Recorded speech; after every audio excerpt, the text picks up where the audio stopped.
আমি যে তোমার।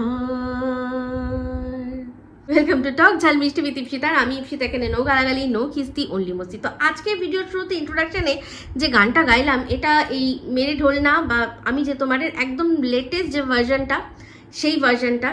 তো আমি জানি না, চেষ্টা করেছি একটা দুটো লুপ হোল রাখতে যাতে কিনা কপিরাইট স্ট্রাইক না আসে, কিন্তু তাও যদি আসে তাহলে আপনারা কি দেখবেন, মুখটা হবে আর তার সাথে সাথে মানে আমার মুখটা নড়বে আর মিউট হয়ে যাবে, মিউট করে দেবো, ঠিক আছে? তো তাই জন্য জানিয়ে রাখি যে গানটা কোন গানটা গাইলাম। তো এই গানটা আমার এখনকার যে শারীরিক কন্ডিশন, মানে গলা ফলার যে অবস্থা, সেই কন্ডিশন অনুযায়ী বলবো মানে অনেক একটা শক্ত মানে অ্যাটেম্প্ট। এমনিতেই এই গানটা মানে ক্লাসিক্যাল বেস খুব ভালো না হলে এই গানটা গাওয়া নেক্সট টু ইম্পসিবল। তো সেখানে ওই তান ফান ওগুলো তো অসম্ভব, করা সম্ভবই নয় এখন, মানে আমার যা তালিম আছে তাতে সম্ভব নয়। তো যাই হোক, গানটা গাইলাম, কেন গাইলাম? তো এই গানটা সবাইকে ডেডিকেট করলাম, প্রত্যেকটা মানুষকে যারা সত্যিকারের ভালোবাসা পেয়েছেন বা বুঝেছেন তাদের জন্য। তো কিন্তু হঠাৎ করে এই মানে ইন্ট্রোডাকশন এই গানটা দিয়ে শুরু করতে কেন ইচ্ছা করলো বলুন তো? কারণ এই গানটা দেখলাম গতকাল একজন আর কি সে শেয়ার করেছে, এমন একজন মানুষ যে কিনা গানটার মানেই জানে না। তো যাই হোক, শ্রেয়া ঘোষাল এমন একজন সিঙ্গার যার গলা মানে যে কোনো মানুষের হৃদয় ছোঁয়, সেটা কোনো বড় কথা নয়। তো সেক্ষেত্রে হয়তো গলাটার জন্যই ও এটাকে শেয়ার করেছে। কথার মানেগুলো কি আদৌ বুঝেছে? না, আমার মনে হয় বোঝেনি। কারণ যদি সত্যি বুঝতো তাহলে আজকে এই যে যার সম্পর্কে বলে যে তার সাথে অনেক দিনের সম্পর্ক, নিজেই অনেক জায়গায় গিয়ে বলেছে, তো তার প্রমাণ দিয়েছে, তো তার সাথে সম্পর্কটা তার মানে এই যে হঠাৎ করে এখন আবার নতুন করে যে হয়েছে, সেই বলেছে যে এই কবিতা চোর কাকা ছেলে, সেই বলেছে যে যার সাথে তার নাম জড়াচ্ছে ও তাকে অন্য জায়গায় রেখে দিয়েছে, তার সাথে লিভ ইন করছে। তো এই জিনিসটাও হতোই কেন? যদি সত্যি তাদের মধ্যে সম্পর্ক এতটা গভীর থাকতো, যদি ভালোবাসা এতটাই জোর থাকতো, তাহলে প্রথমেই কেন ছেড়ে দিয়ে অন্য একজনের হাত ধরেছিল? তো জোর তো তখনও ছিল না, আর এখনও আমি বলে দিচ্ছি লিখে যে জোর এখনও নেই, ঠিক আছে? তো যাই হোক, দেখেছিলেন, এখন টিনের ভিডিওগুলো দেখছেন, এই ভিডিওগুলো দেখে আপনাদের কি মনে হচ্ছে? কি মনে হচ্ছে? আমি জানি যারা বোঝার তারা ঠিক বুঝছেন যে এখানে কেউ না কেউ আছে, কেউ না কেউ আছে, তাকে দেখা যাচ্ছে না, হ্যাঁ হয়তো তার প্রেজেন্সও আমরা লক্ষ্য করতে পারছি না, কিন্তু আমরা সবটাই বুঝতে পারছি যে কি হচ্ছে। যেমন কিনা আমরা বুঝতে পেরেছিলাম কোন সময় বলুন তো? যেই সময় ওই জয় শ্রীরাম হাঁপিয়ে গেলাম, তো সেই সময় টিন কি বলেছিল মনে আছে?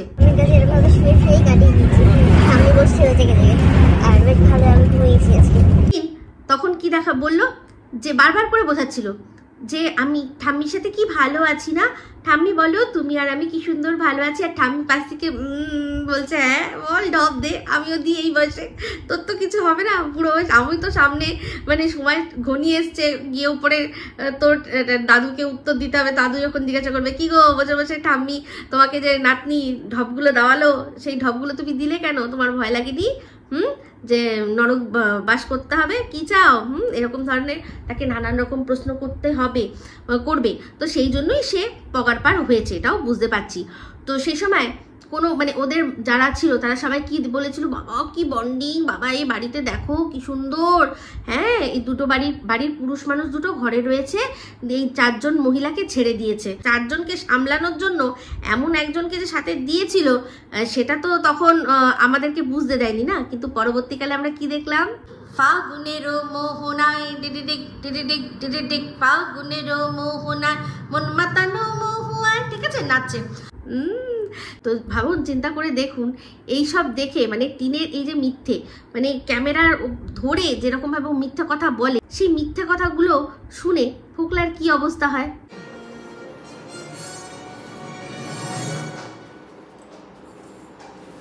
ঠিক এইভাবেই ফোকলার দাঁতটা টুকুস করে পড়ে যায় যখন চোখের ওপর মুখের ওপর দাঁড়িয়ে দাঁড়িয়ে ও দেখে টিনকে মিথ্যা কথা বলতে। যদিও এও কোনো ধোয়া তুলসী পাতা নয়, এরও মিথ্যে কথা বলার মানে পিএইচডি করা আছে, বিশাল বিশাল পিএইচডি করা আছে, তাই না? তো যাই হোক, এখন যেটা দেখছি আমরা, যে টিন একাই বাড়িতে রয়েছে, বুঝতে পারছি একা রান্না করছে, অল্প করে করছে, বা বেশি হয়ে গেলে বলছে যে বেশি করে রাখছি, মানে আমি দুবেলা যাতে হয়ে যায় সেই জন্য আরেকবেলা যাতে রান্না করতে না হয়, এই ধরনের কথাবার্তা বলছে, ঘরের কাজকর্ম করছে।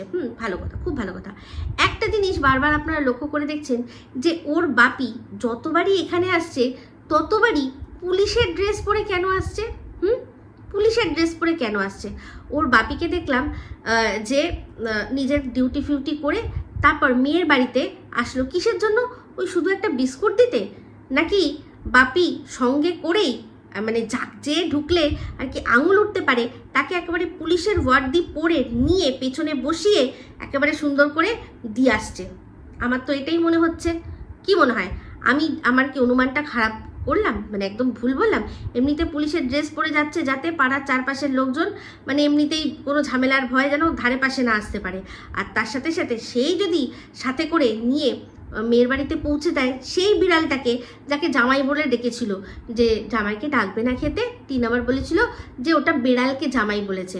তো এখন যদি সেই বিড়ালটাকেই বাইকে করে নিয়ে গিয়ে দিয়ে আসে, তাহলে কি আমরা জানতে পারবো? একটা জিনিস চিন্তা করুন তো, টিন সে কখনো বলছে যে সন্ধেবেলাতেই আর কিছু করার নেই, তো সেই জন্য আমি ভিডিওটাকে বন্ধ করে দিচ্ছি বলে আগের দিন সন্ধেবেলার মধ্যেই ভিডিও শেষ করে দিল, আর তারপরের দিনই আবার বলছে যে রাত 1টা বেজে যাচ্ছে, তখনও ও ভিডিওটা শেষ করেনি। তাহলে সেই সময় কি করছিল? বলছে যে আমি কিছু প্রমোশনের কাজ করছিলাম। তো একটাও প্রমোশনাল ভিডিও কিন্তু আসছে না, একটাও আসছে না। সেই যেদিন বলল যে অনেক রাত হয়ে গেছে, সেদিন কিন্তু দেখালো জিনিসপত্র সব ছড়ানো রয়েছে। তাহলে কি মানে কোনখান দিয়ে কোন প্রোডাক্টের প্রমোশনের কাজ করলো ও, যেটার জন্য ওর এত রাত হয়ে গেল? তো এই সবগুলো জিনিসগুলো যখন আমরা চিন্তা করি, মানে যেদিন ওর বাপি আর কি এসে বিস্কুট দিয়ে গেল আর বিস্কুট নিয়ে গেল, যে এখানে ও একা শপিং করতে গেছে, হ্যাঁ, তো জিনিসপত্র কেনাকাটি করতে গেছে, তো সেক্ষেত্রে তো প্রত্যেকটা মানুষ, ওর যারা দালাল কাম এজেন্ট আছে, তারা সবাই বলছে দেখছো কি ভালো ও আর কি বাজার করতে পারে। তো মাপের হিসাব আমরা যেটা শুনেছিলাম ওর মুখে, যে ওর মাপের হিসাব নেই। আমি কিন্তু অ্যাটলিস্ট সেটাই বলেছিলাম যে এটাও পুরোপুরি ন্যাকা সাজছে, কারণ সন্দীপদের বাড়িতে যখন ফুলের চাষ হতো তখন ও নিজে দেখেছে যে মাপ কতটা মাপে, কতটা জলে কতটা ওষুধ মিশিয়ে দিতে হয়। তারপর যখন ফুল মেপে বিক্রি হতো তখনও কিন্তু ও মোটামুটি আন্দাজ জানে। তো একটা মেয়ে 5 বছর সংসারের পরেও যদি কতটা মানে কত কাপ চাল নিলে কতজনের হয়ে যাবে সেটা যদি না জানে, সেটা মানে কি খুব ক্রেডিটের বিষয়। আর সেটা থেকে কি এটা প্রমাণ হয় যে মেয়েটি অত্যাচারিত ছিল? আমি এরকম হাজারবার দেখেছি যে সময় টিনকে সন্দীপ জিজ্ঞাসা করছে, বলো তো এটা কত, বলো তো ওটা কত, সেখানেও প্রত্যেক সময় বলে গেছে আমার কি দরকার। তো এই কথাটা আজকে দেখলাম দালাল তার ভিডিওর মধ্যে বলেছে যে ও হয়তো ভেবেছে আমাকে কোনোদিনও করতেই হবে না, সেই জন্য আমার কি দরকার আছে, আমার বর আছে, সেই মাপঝোপ সব বুঝবে, আমি তো ঘরে থাকবো, আমার তো অত কিছু বুঝে লাভ নেই। এটাও সত্যি কথা যে ও যেমন সন্দীপ যখন লাচ্ছার দাম বোঝাচ্ছে, কত দাম, কত কেজি ওজন, সেখানেও বলেছে আমার কি দরকার আছে, আমার তো দরকার নেই, তুমি আনবা আমি খাবো, কত দাম ফাম দেখে আমার কোনো লাভ নেই, ঠিক আছে। তো সেটাকে ও ইচ্ছা করে পিনিক করে এমনভাবেই দেখালো যে সন্দীপ মনে হয় ওকে দামের খোটা দিচ্ছে, যেটা দামি জিনিস, এটা দামি জিনিস। তো সেটা বুঝতেই পারছিলাম যে তার পরেই কিন্তু এই ঘটনাটাও ঘটিয়েছে।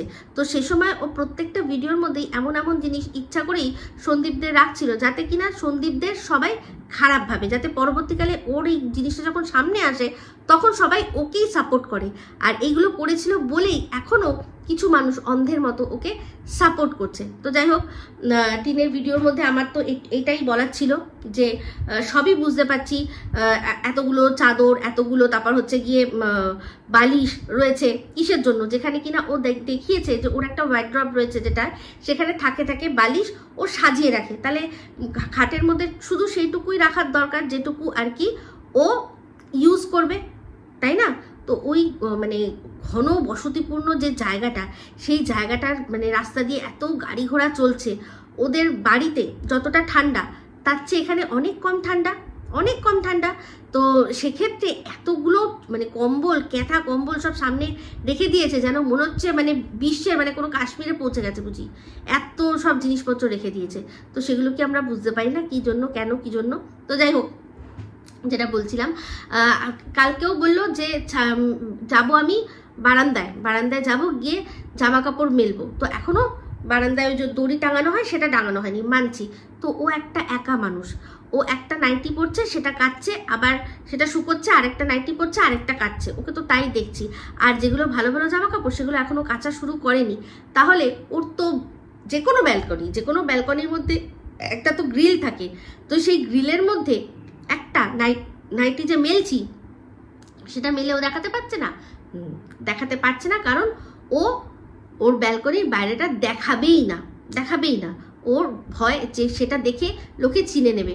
তো ভয় পেয়ে কোনো লাভ নেই, যারা চেনার তারা ঠিক চিনে গেছে, আর যারা যা করার, যেটা করবার মনে করবে তারা ঠিকই করবে, সেভাবে কোনোভাবে আটকানো যাবে না। আমি বলেছিলাম না যে আটকানোর একটাই উপায়, সেটা হচ্ছে ব্লগিং বন্ধ করে দেওয়া। যদি ব্লগিং বন্ধ করে দেয় তাহলে আর কেউ বুঝতে পারবে না। যেমন কিনা ওর বাবার ভিডিওর মধ্যে সবাই বুঝে গেছে যে 1 মিনিটের হাঁটা পথ থেকে ওর বাড়িটা। তো ওরা ভেবেছিল, এত ওভার স্মার্ট ভেবেছিল, এই যে 1 মিনিটের হাঁটা পথ ভেবেছিল যে এটাকে বসিরহাট স্টেশন থেকে 1 মিনিটের হাঁটা পথ বলে চালিয়ে দেবে। কিন্তু তার মাঝখানে যে আরেকটা স্টেশন রয়েছে সেটা অনেকেই জানে।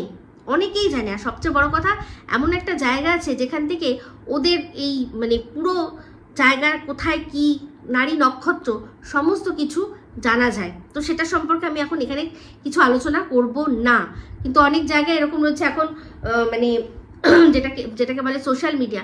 সেই সোশ্যাল মিডিয়ার দৌলতে অনেক কিছুই আমরা ঘরে বসেই খবর নিয়ে নিতে পারি। তো সেক্ষেত্রে ওর বাবা যেখানে নেমেছিল সেটা যে বসিরহাট স্টেশন নয়, সেটা বুঝতে কোনো মানুষের একটুও কষ্ট হবে না। তো কোথাকার ফ্ল্যাট, কত দূর, সব তো আরও বেশি করে ঢাকতে গিয়ে বা গুমরাহ করতে গিয়ে, ওর বাবা যেরকম গুমরাহ করে, এর আগেও যখন ফ্ল্যাট নিয়েছিল তখন একটা বাড়ি, যে বাড়িটা মানে বাইরে ইমিটেশনের দোকান, সেটাকে দেখিয়ে এমন একটা ভাব করছিল যেন টিন ওই বাড়িটা ভাড়া নিয়েছে। কিন্তু পরবর্তীকালে কোথায় ভাড়া নিয়েছে আমরা তো সব জেনে নিলাম। তো বক্তব্য এটাই যে আমরা জানলে বা না জানলে কি হবে, কি করে নেবে সেই যার কিনা অধিকার রয়েছে, যাকে কিনা ও ঝুলিয়ে রেখেছে। করতে কিন্তু সেই পারে, বাদ বাকি আমরা মুখে বলতে পারি, কারোর কাছে শুনলাম সেটা নিয়ে আলোচনা করতে পারি, ভিডিওর মধ্যেও বলতে পারি। হ্যাঁ, আমি যদি জানিও আমি অ্যাড্রেস রিভিল করব না, আর কোনোদিনও মানে বলবো না, কিন্তু কারণ সেটা আমার দেশের আইনের বাইরে। কিন্তু যারা দেশের বাইরে থাকে তারা তো সেখান থেকে বসে সমস্ত কিছু বলে দিচ্ছে। তাহলে এই লুকোচুপি করে লাভটা কি? এই লুকোচুপির লাইফের লাভটা কি? লাভ তো তখনই হবে যে যখন মানুষ সগর্বে বুক ফুলিয়ে মাথা উঁচু করে বাঁচতে পারবে। এরকম চোরের লাইফ, এটা কোনো লাইফ হলো? যেখানে চুরি করে করে সারাক্ষণ চিন্তা করতে হবে, মানে কোনো একটু ভাত বেশি হয়ে গেলেও সেটাকে বলতে হবে যে এটা আমার খেয়েও এটা বেশি হবে, যাতে কিনা সবাই না বুঝে যায় যে ওর সাথে আরও একজন কেউ খাবে। তো বারবার করে একার জীবন, একা ভালোবাসি, একা আমি রয়েছি। তাহলে এই যে ঠাম্মি যখন এসছিল, তো এখন আমি ঠাম্মিকে নিয়ে থাকবো বলে একটা ফ্ল্যাট নিয়েছি, তাহলে সেটা কি ছিল? তখন একটা এমন ভাব দেখাচ্ছিল যে ঠাম্মি ছাড়া আমি পৃথিবীতে থাকতে পারবো না, আর এখন বলছে আমি একাই থাকবো। তো আমি খুব ভালো করে বুঝতে পারছি, অনুমান আমার মানে যথা জায়গায় গিয়ে লাগবে, সেটা হচ্ছে ওর বাপির এই পুলিশের উর্দি পরে ঘোরাফেরা আর ওই ফ্ল্যাটে যাওয়া আসার কারণ একটাই, সে কিছু দেওয়া নেওয়া করছে। মানে সেটা হয়তো মানুষ বা বিড়াল হতে পারে, হ্যাঁ, যে তাকে নিয়ে যাচ্ছে, নিয়ে আসছে সুন্দর করে, হ্যাঁ। আর বাদ বাকি সময়টা গেটে তালা থাকবে, অচেনা মানুষ তা চট করে ঢুকে আসতে পারবে না। সেটা তো ও আগেই বলেছিল যে এই ফ্ল্যাটটা আগের ফ্ল্যাটটার মতো নয়, এখানে হয়তো গেটের মধ্যে সিকিউরিটি গার্ড রয়েছে, রীতিমতো হয়তো দেখুন ইন্টারকম রয়েছে, হয়তো যদিও ওর মানে ফ্ল্যাটটার মধ্যে একবারও আমি ইন্টারকম কোনো টেলিফোন দেখলাম না, কিন্তু হয়তো কোনো রকম কোনো সিকিউরিটির ব্যবস্থা রয়েছে। সেই জন্যই জানে যে একবার যদি ফ্ল্যাটে ঢুকিয়ে দিতে পারি তখন আর কেউ সেখানে এসে মারধর দিতে পারবে না, চট করে আর কি ঢুকে পড়তে ফ্ল্যাটে পারবে না, বুঝতে পেরেছেন? কিন্তু ওই যে আবারও বললাম, যার অধিকার আছে, যাকে ঝুলিয়ে রেখেছে, সে কিন্তু চাইলে ঢুকতেই পারে আর অধিকার সমেত ঢুকতে পারে। যেই অধিকারে ও বলছে যে আমি ডিভোর্স দেব না, সেই অধিকারেই সেই মানুষটি গিয়ে দাঁড়িয়ে বলতে পারে যে আমি আমার বউয়ের সাথে দেখা করব। ঠিক আছে, আশা করি বোঝাতে পারলাম। তো এখানে সবচেয়ে ভালো, অনেক হয়েছে, অনেক কিছু হয়েছে, সবচেয়ে ভালো এবার দুজনের মতো করে নতুন করে লাইফ তৈরি করা, সবচেয়ে ভালো এটাই। নাহলে এরকমভাবে চোরের মতো জীবন কাটিয়ে যেতে হবে। তো যাই হোক, চোরের মতো জীবন বলতে গিয়ে মনে পড়ে গেল এই ঘোড়া। ঘোড়ার কালকে একটা লাইভ করেছিল, সেখানে অনেক কথা বলছিল। তা পুরোটা আমি শুনিনি, কিন্তু কিছু কিছু কথা শুনেছি। আর সেই কথাগুলো শুনেই আমি ভাবছিলাম, কিছু কিছু প্রশ্ন করছিল, উত্তর ভাবছিলাম দেবো। তো তার মধ্যে একটা কথা বললো যে লাইভের পাশে এখানে কি লেখা আসছে, কি ডলার আসছে, কি আগে তো এরকম ছিল না, ডলার কি, ডলার মানে কি, আমি কি এখানে এখন টাকা চাইতে বসবো, আমি কি এখানে ভিক্ষা করতে এসছি? না না, একদম না। ওয়াইটিতে এরকম লাইভের মাঝখানে ডলার লেখা আছে, সেখান থেকে ও ভিক্ষা নেবেই না, একদম নেবে না। কেন নেবে? কারণ সেখান থেকে তো ইউটিউবকে টাকা দিতে হবে, তাই না? ওর যখন ভিক্ষা নেওয়ার হবে, ভিক্ষার ঝুলি কিউআর কোড দিয়ে দেবে, দিয়ে সঙ্গে সঙ্গে সেখান থেকে টাকা পুরো ডাইরেক্ট অ্যাকাউন্টে। ইউটিউবের কোনো ভাগ নেই সেখানে, ইউটিউবের কোনো ভাগ নেই, এইখান থেকে ওর থোড়াই দেবে। তো সেখানেই বলছিল আমি কি ভিখারি নাকি, আমি কি ভিখারি? তো সেই জন্যই বলছি না, ভিখারি না, তুই এবার চোর ছাচ্চরের উপরে গিয়ে দাঁড়িয়েছিস। সত্যি কথা বলতে, যে কিনা ক্রাউড ফান্ডিং করেছে, তার মুখে এই কথাটা মানায় যে লাইভের পাশে এখানে কি ইনোসেন্ট টাইপের, হ্যাঁ লাইভের পাশে এখানে কি ডলার কেন লেখা আছে, আমি কি এখানে ভিক্ষা করতে এসছি? না, তুই ভিক্ষা করতে আসিস নি, তুই একবারে মানে বলে কয়ে চুরি ডাকাতি করতে এসছিস, তাই না? তো যাই হোক, এই কথাটা বলবো। তো আরও একটা কথা বলছিল, সেটা ওর লাইভে বলছিল নাকি একটা ব্লগে বলছিল, শুনলাম। সেখানে বলছে যে আগে ও বাইরে বেরোলেই মানে যে জামাটা পরে বেরোতো সেটা প্রায় 10 দিন পরতো, তারপর গিয়ে কাচতো। কিন্তু এখন ওর এমন অবস্থা হয়েছে, কোনো জামা পরে ও যখন মানে বেরোয়, বেরিয়ে সঙ্গে সঙ্গে বাড়িতে এসেই ও পরের দিন ওটা সঙ্গে সঙ্গে কেচে দেয়। কেন কেন রে, কেন রে? মানে কি বাইরের থেকে কি এমন নোংরামি করে আসিস? মানে বাইরে থেকে ঠিক কতটা নোংরা এখন তুই ঘেটে আসিস যে তোর এখন মনে হয় যে জামাটা এক্ষুনি ধুয়ে দেওয়া উচিত। হ্যাঁ, আগে মানে সেরকম কিছু করতিস না, তাই না? মানে এখন কি প্রচুর পরপুরুষের ছোঁয়া টোয়া লেগে থাকে নাকি, যে সঙ্গে সঙ্গে মনে হয় যে জামাটা আমাকে এক্ষুনি কেচে দিতে হবে? তোরই কথাতে তোকে প্রশ্ন করছি, খারাপভাবে নিস না। কথাটার মানে কি দাঁড়ায়? আমরা তো কন্ট্রোভার্সি ক্রিয়েটার না, আমরা তো এরকমভাবেই প্রশ্ন করব যে আগে বেরোতো 10 দিন ধরে একটা জামা পরতো, তাও নোংরা হতো না, তাও সেটা কাচতে হতো না, কিন্তু এখন একদিন বেরোলেই নোংরা হয়ে যায়। তার মানে কি নোংরামি করে আছে, তাই না? এটা সবার মাথায় আসবে। মানে সেটাকে না ধুলে নাকি পিট পিট পিট পিট করে। আবার সেখানে বলছে যে এখনই এরকম পিটপিটানি, আমার মানে বরকে বলছে এখনই এরকম পিটপিটানি, তাহলে বয়স হলে কি হবে? আর কত বয়স হলে কি হবে? মানে আর কত বয়স হলে কোনটার চিন্তা তুই করছিস? আর কোনটার কথা চিন্তা করছিস তুই? যেখানে 22 বছর বয়সে তোর 2003-এ 22 বছর ছিল, এখন তোর বয়স কত? তাহলে বয়স কত হিসাব করে দেখ।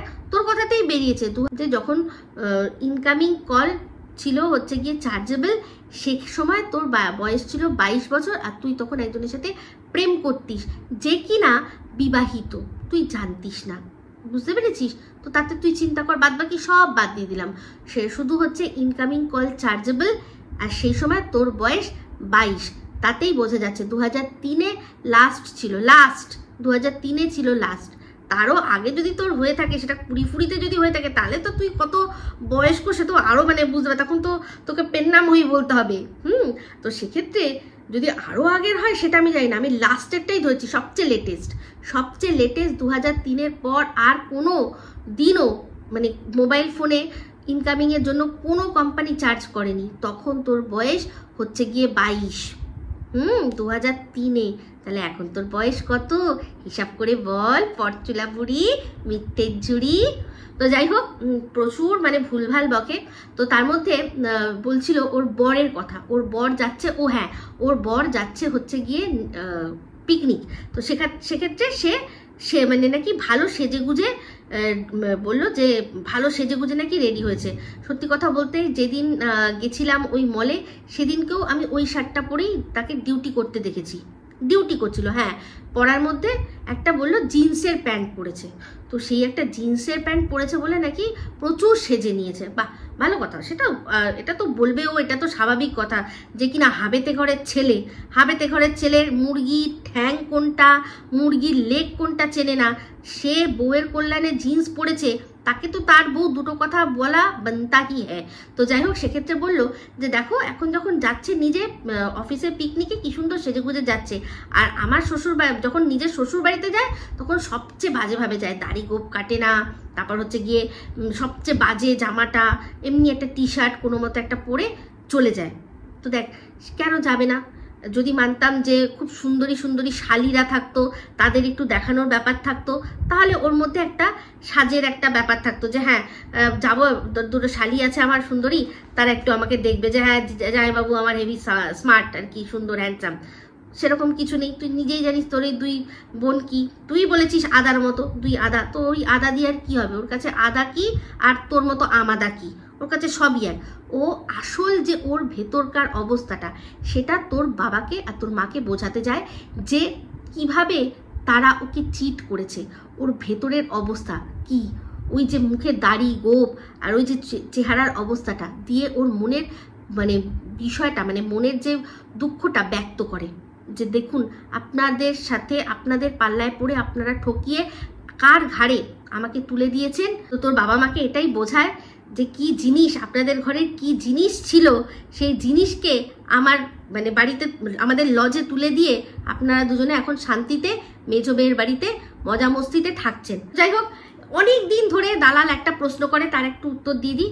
ও প্রত্যেক সময় বলে যে যখনই ও ওর ক্যামেরাটা ওর রান্নার মধ্যে সামনে নিয়ে যায় তখনই কেন ওর রান্নাগুলো কিরকম বিচ্ছিরি ফ্যাকাশে মতো দেখায়। হ্যাঁ, তার কারণটা বলে দিই, ফিল্টারটা অফ করতে হবে। তো তুই তো নিজের মুখের মধ্যে ফিল্টার যখন মারিস তোর মুখ সেটাকে সাদা করে দেয়, তো তোর ঝোলকেও তো সাদা করবে, তোর তরকারিকেও তো সাদা করবে। ও তো আর বুঝতে পারছে না যে কোনটা ঘোড়া আর কোনটা ঘোড়া রান্না, তো সেই জন্য কিছু মনে করিস না, ওর তো কিছু করার নেই না। তো ফিল্টারটা অফ করে তারপর সামনে নিয়ে যাবি, তাহলে দেখবি তোর যেরকম রান্না সেরকমই দেখাবে। যেমন দূর থেকে একটু হলেই কি হয়, দূর থেকে ফিল্টারটা ক্যাচ করতে পারে না, তখন অরিজিনাল কালারটা দেখা যায়। তো তোর এই যে মুখের যে ঝকঝকে বদন, তো আমরা তো সবাই দেখে নিয়েছি। ওই যে সেই দক্ষিণেশ্বরে যে লাইফটা তুই ভুল করে খুলে দিয়েছিলি, রানু মণ্ডলের মানে পুরো বর্দি তোকে লাগছিল, সে তো আমরা তখনই দেখে নিয়েছিলাম। সেখানে তুই অত চড়া মেকআপ করেছিলি, মানে এমন চড়া মেকআপ মনে হচ্ছিল গালে একটা ঠাস করে থাপ্পড় মারলে ঝুঝু করে সব জোরে জোরে পড়বে। সেই মেকআপ ওকে আটকাতে পারেনি, মানে ইউটিউব পুরো আসলি রূপ দেখিয়ে দিয়েছে। সে এখন মুখের সামনে যখন ওরকম ফ্ললেস স্কিন নিয়ে বসে, যারা মাথায় বুদ্ধি রাখে তারা সবাই জানে। যেমন কিনা মন্দিরার ক্যামেরার মধ্যে ঠিক ওর আসল কালার চলে এসছে, আমাকে সেখান থেকে একজন স্ক্রিনশট নিয়ে পাঠিয়ে বলছে যে একে কে ফর্সা, মানে এমন ফর্সা বলে বলো তো।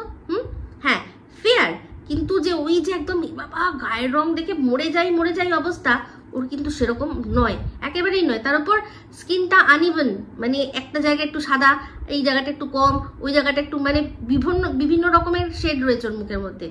তো সেক্ষেত্রে ওর স্কিন মোটেই কোনো ফ্ললেস নয়। হ্যাঁ, মুখের মধ্যে কোনো দাগ ছোপ নেই, কোনো ব্রণ ট্রণ নেই, এটাই যা, বাদ বাকি ঠিকই আছে। ও সবই ফিল্টারের কল্যাণ। দালালের তো খুব রাগ, বলছে কন্ট্রোভার্সি হচ্ছে না, কন্ট্রোভার্সি আর ভালো লাগছে না, একতরফা হয়ে যাচ্ছে, আর ভালো লাগছে না। কেন রে, এই যে মিমি সাহাকে জোর করে সন্দীপের বউ বানিয়ে বৌদি করে নিলি তোরা, এটা কন্ট্রোভার্সি হচ্ছে না? এটা করেও শান্তি পাচ্ছিস না? হ্যাঁ, এই যে একটা মেয়ে মিমি সাহা, সে ডিভোর্স দিয়ে অন্য একজনের সাথে প্রেম করেছে, যা খুশি করেছে, তারপর লিভ ইন যদিও করেছে, যা খুশি সে করেছে। তাকে যে রেড লাইট এরিয়ার বলে তাকে লাইট পোস্টের তলায় দাঁড় করিয়ে দিলি, তার পুরো গোষ্ঠীর ষষ্ঠী করে দিলি, এটা করেও তোর মনে হচ্ছে না যে কন্ট্রোভার্সি হচ্ছে? আর কি করতে চাস? আর কি করতে পারলে বলবি যে কন্ট্রোভার্সি হচ্ছে? অ্যাকচুয়ালি এইগুলো বলে তারপর যদি আইনের হুড়কোটা না আসে, তাহলেই তোর মনে হবে কন্ট্রোভার্সি, যেটা কিনা একটা সময় একচেটিয়া করে গেছিস। সে উর্ফি জাবেদ থেকে শুরু করে, তারপর হচ্ছে গিয়ে মেমনিকে নিয়ে শুরু করে, মেমনির বোন গোল্ড পাগলিকে নিয়ে শুরু করে, সবাইকে আলাদা আলাদা করে সবার সাথে শুইয়ে, সবাইকে আবার একসাথে মানে মিক্স ডাবল করে শুইয়ে, সব কিছু শুইয়ে টুইয়ে যে করেও তুই কিছু, তখন তোকে কেউ কিছু বলার ছিল না। তোকে ভয় পেতে হতো না যে ভয়টা মনে মনে, সে ভয় পেতে হতো না, তখন তোর কাছে ওটা ছিল আসল কন্ট্রোভার্সি। এখন আর হচ্ছে না, এখন চিন্তা করতে হচ্ছে কোনটা বললে দুম করে আবার কোথায় একটা ডাক পড়ে যায়, কোনো একটা চিঠি এসে যায়, ভয় ভয়ে চলতে হচ্ছে। এই এত ভয়ে ভয়ে মানুষের কন্ট্রোভার্সি হয়, কারণ তোর তো মুখটা গাটার, তো গাটার থেকে তো ঘরহর হরহর করে নোংরা বেরোবে। সেই নোংরার মধ্যে যদি জালি বা ফিল্টার লাগিয়ে দেওয়া হয়, সেখান থেকে পরিশ্রুত জল তুই বার করবি কি করে? তখনই তো জাম হয়ে যাচ্ছে না, তোর হচ্ছে না। তো দেখলাম এই একদিনেই তোর মনে হচ্ছে ডিপ্রেশনে চলে এসেছিস, যে আর এই কন্ট্রোভার্সি ভালো লাগছে না, সব একতরফা হচ্ছে, কিছু ভুলভাল বলতে পারছি না। তো এত কিছু করেও তোর হচ্ছে না শান্তি? এই মিমি মেয়েটাকে নিয়ে তো ভালো খেললি, তাকে তো উইদাউট এনি প্রুফ তাকে বসিয়ে দিলি রেড লাইট এরিয়ায়, তাই না? তাকে প্রস্টিটিউট পর্যন্ত বলে দিলি। তাহলে এত কিছু করেও স্বাদ মিটছে না, সে সন্দীপের বউ হয়ে গেল, তাও তোর স্বাদ মিটছে না। তো যাই হোক, তোর ডিপ্রেশন কাটাতে দেখলাম তোর যত ভালোবাসার মানুষরা কত জায়গার নাম বললো, এখানে যাবে, আমার বাড়ি আসবে, তোমার আমার বাড়ি এখানে, আমার বাড়ি ওখানে, সবাইকে নাকচ করে দিলি। শুধু যেই একজন বললো ব্যাঙ্গালোর যাবে, সঙ্গে সঙ্গে আমি রাজি, আমি রাজি, মামি আমি রাজি, মামি আমি রাজি। বুঝতে পারছি ব্যাঙ্গালোর যাওয়ার তোর খুব শখ, খুব শখ। ওই যে ভাগনা গেছিল না তোর, ভাগনার মুখে মনে হয় শুনেছিস যেখানে খুব ভালো ভালো জায়গা আছে, ঘুরবি না? হ্যাঁ চলে যা, ওই তো তোর সাবস্ক্রাইবারের বাড়ি আছে, তারপর ভালো ভালো জায়গা তো ভাগনা নিশ্চয়ই ঘুরিয়েই দেবে। তো যাই হোক, শুনলাম ইন্টারন্যাশনাল কল এসছে তোর কাছে, বলছে লন্ডন, লন্ডন যাবি? বলছে হ্যাঁ লন্ডন যাই, বরকে বলছে লন্ডন যাই। হ্যাঁ হ্যাঁ নিশ্চয়ই লন্ডন যা, লন্ডন যাওয়ার জন্য না পাসপোর্ট লাগে, আর পাসপোর্টে শুনেই নিয়েছিস যে কত টাকা ব্যাংক অ্যাকাউন্টে থাকলে তবে গিয়ে পাসপোর্ট মানে লন্ডনে ভিসা পাওয়া যায়। সেটা কোনো ব্যাপার না, তার চেয়ে অনেক বেশি টাকা তোর ব্যাংক অ্যাকাউন্টে হয়তো বা আছে, যেটা আর কি শুনেছি ক্রাউড ফান্ডিংয়ের মাধ্যমে তুই তুলেছিস, সেটা শুনেছি আমরা। হ্যাঁ সেটা নিয়ে অবশ্যই আরটিআই হচ্ছে, তো যখন সেটা সামনে আসবে তখন সেটা নিয়ে বলবো। যেটা শুনেছি সঙ্গীতা ম্যাডামের কাছ থেকে সেটাই বললাম, যে শুনলাম আরো অনেক বেশি। আর এমনিতে তুই তো নিজেই বলেছিস যে যা টাকা আমার দরকার তার হাফ উঠে গেছে, তো তোর টাকা দরকার ছিল 25 লক্ষ টাকা, তো তার মানে 12.5 লক্ষ টাকা উঠেই গেছে। তো এই কদিনে তুই যা খরচা করেছিস তার থেকেও তো প্রচুর ঢের রয়েছে, কারণ তুই যেমন খরচা করছিস তেমনি তো আবার দু হাতে ইনকামও করছিস ইউটিউব থেকে, তাই না? তো সেক্ষেত্রে খুব ভালো করেই জানি টাকাটা কোনো ব্যাপার নেই, সেজন্য তুই মিচকে একটা হাসলি।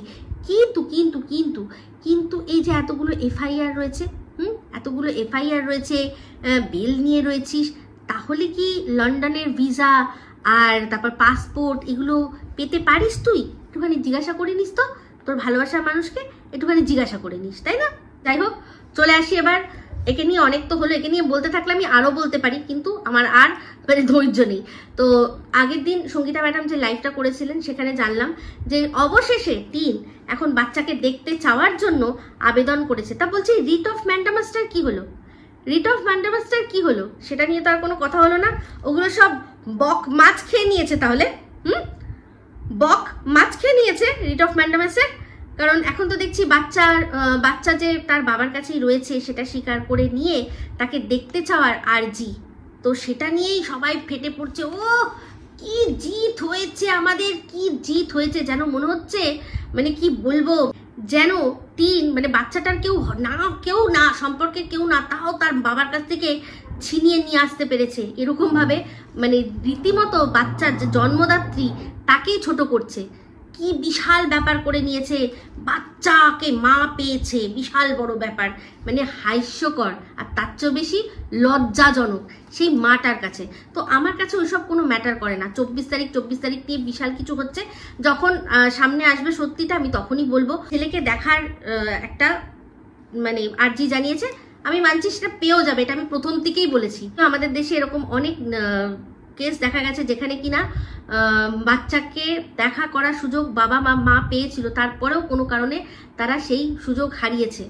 মানে অপোনেন্ট বাবা মায়ের বিরুদ্ধে বা মা বাবার বিরুদ্ধে কেস করেছে আর বুঝিয়েছে যে বাচ্চাটাকে তার কাছে দেওয়া কতটা ক্ষতিজনক, কতটা ক্ষতিকর, কতটা বিপজ্জনক বা যে কোনো কারণ, সেটা আমি আপনাদের আগেই বলেছিলাম। যেরকম একটা হয়েছিল, মায়ের সাথে বাচ্চা সপ্তাহে একদিন দেখা করতে যাবে, সেটা স্যাটারডে সানডে বাচ্চার ছুটি থাকে, তো দেখা করতে যাবে বলে ঠিক কোর্ট থেকে আর কি বলেছিল। তো সেক্ষেত্রে মা যার সাথে পরবর্তীকালে বিয়ে করেছে সেও ওই স্যাটারডে সানডেই অফিস থেকে একটা দিন বা দুটো দিন বাড়িতে থাকে। সে সময় যখন এই মায়ের আগের পক্ষের বাচ্চা আসে তখন প্রত্যেকটা সময় ঝগড়া, অশান্তি, মারামারি, চিৎকার চেঁচামেচি বাচ্চাটার সামনে হয়েছিল। বাচ্চাটা ট্রমাটাইজ হয়ে বাবাকে গিয়ে কমপ্লেন করেছে। বাবা এই জিনিসটা তুলে ধরেছে কার কাছে না, আদালতের কাছে। সেক্ষেত্রে আবার খারিজ করে দেওয়া হয়েছে। তো এটা কোনো বড় ব্যাপার না।